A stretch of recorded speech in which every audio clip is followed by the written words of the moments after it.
So Jeff, we've seen a lot of changes in the real estate market over the course of the last 5 years. What do you anticipate and how should people consider looking at real estate in today's market or based on what we've encountered over the course of the last 5 years? Great question, Trev. So the last 5 years, in coming to that peak of early 2022, the last 4 to 5 years now, you've seen more inventory, so there's more choice in the marketplace, more supply, and demand has fizzled out. I would say fizzle, that's too strong of a word, but demand has cooled, right? Interest rates shot up, right? They now have come off, which is nice. We're seeing some consistency in the interest rate market now, which is great, which is what you want to see. People, I think my feeling is the general public wants to know what their monthly payment is, because buyers, that's what you buy. You buy your monthly payment, right? As much as a property is worth X, at the end of the day, you want to know what's going to cost monthly to own that home. And so with that consistency in the marketplace, my feeling buyers are going to gain that confidence, say, okay, I know what my payment is, I know what I can afford. There is that supply that's putting downward pressure on pricing. So it's that perfect timing, that good timing. I don't say perfect, that good timing where buyers are like, yeah, I know what my payment is. Let's dip our toe in the water. Let's see what we can afford. Let's see what's available out there. And so, and sellers with so much choice out there, it's putting pressure on their pricings where buyers have more choice than they ever have. When things are really ramping up, say from 2017 to 2018 to 2022, there was that huge ramp up. Money was very affordable.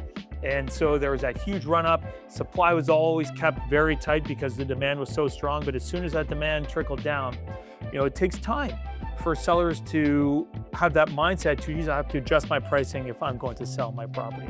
And we're starting to see more of that now. And I think we're seeing that finer balance.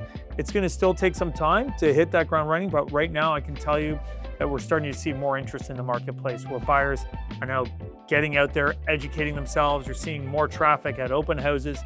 You're seeing that real interest in real estate again.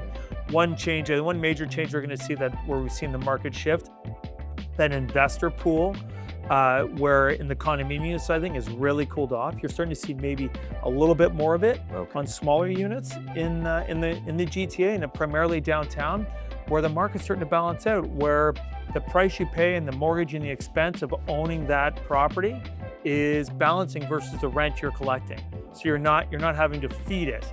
You're starting to be more of a balance, more of a break even, which is great to see. Okay. And so you're starting to see investors dip their toe as well back into the marketplace. Which is encouraging. The one thing that I've noticed, as incomes are gradually starting to accelerate. Yes. But the cost of everything that we see, whether it's a grocery store or just things in that nature. Yes. That gap tends to narrow. So that enhanced income, if you will. Yes.